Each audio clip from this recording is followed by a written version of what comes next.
Jeffrey Dahmer, one of the most brutal recorded serial killers in history. Once upon a time, Dahmer was just like any other young man. He went to school, life was normal. Everything seemed to be going fine.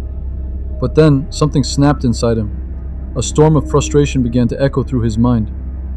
Even as a kid, classmates thought he was strange. He'd pull bizarre stunts, like imitating people with disabilities or faking epileptic seizures.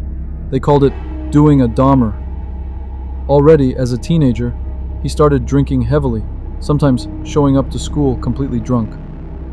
People found him oddly charming, but when it came to fitting in, he was terrible at it. So, when did it all begin? In 1978, at just 18 years old, something inside Dahmer broke.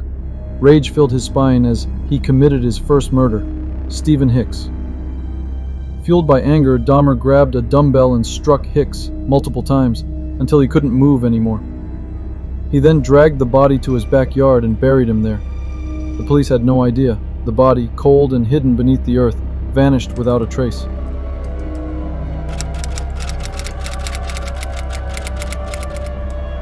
As an adult, Dahmer lived in Milwaukee. Neighbors often complained about a strange smell coming from his apartment. But what they didn't know was that human body parts were rotting in his freezer, spreading a stench of death through the entire building. But Dahmer wasn't just a murderer. What he did went beyond that.